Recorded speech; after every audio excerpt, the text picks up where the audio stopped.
నమస్తే సివాయిస్ న్యూస్ కి స్వాగతం। నెల్లిమర్ల జూట్ కార్మికుల అమరత్వాన్ని ప్రతి కార్మికుడు స్మరించుకోవాలి। ఐఎఫ్టియు జిల్లా ప్రధాన కార్యదర్శి కేవి రమణ పిలుపునిచ్చారు।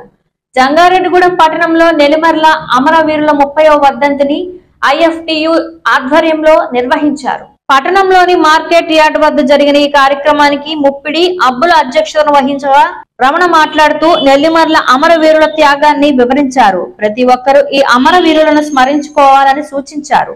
ఈ కార్యక్రమంలో నాయకులు పొడిదోలు దుర్గారావు, గంపల వెంకటేష్, కొలుకులూరి శ్రీను, దొండపాటి వెంకటేశ్వరరావు, దున్నా రాధాకృష్ణ, కట్ట బాలాజీ తదితరులు పాల్గొన్నారు।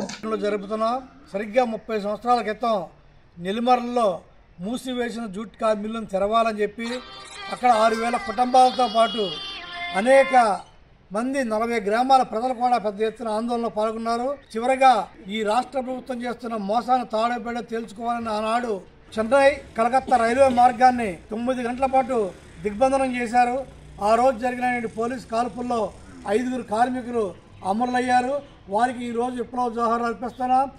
ఆనాడు నూతన ఆర్థిక పారిశ్రామిక విధానాలు ప్రవేశపెట్టిన తర్వాత యాజమాన్యాలకి అనేక హక్కులు కల్పించి కార్మిక వర్గాన్ని వీధులు పాలు చేశారు। అంతేకాకుండా నేటి ప్రభుత్వం వచ్చిన తర్వాత కూడా ఈరోజు అనేక సంవత్సరాలుగా కార్మిక వర్గం పోరాడి సాధించుకున్న 44 లేబర్ చట్టాలను ఈరోజు రద్దు చేశారు। 8 గంటల పని విధానాన్ని 12 గంటలు చేశారు। కార్పొరేట్ సంస్థలకు అనుకూలంగా 4 లేబర్ కోడ్లు తీసుకొచ్చి వారికి అనుకూలంగా కార్మికుల్ని ఎప్పుడు ఉద్యోగాల నుంచి విధుల నుంచి తొలగించాలన్నా సరే వారికి హక్కు ఉండే విధంగా ఈరోజు 4 లేబర్ కోడ్లు తెచ్చారు। ఆ చర్యలను మేము తీవ్రంగా వ్యతిరేకిస్తున్నాం। కార్మిక వర్గం దేనికైతే ఆనాడు పోరాటం చేసి సాధించిందో వారికి మరొకసారి విప్లవ జోహార్లు అర్పిస్తూ పోరాట మార్గాన కార్మిక వర్గం నిలబడాలని కోరుతున్నాం। ఈ వార్తలు ఇంతటితో సమాప్తం। నమస్కారం।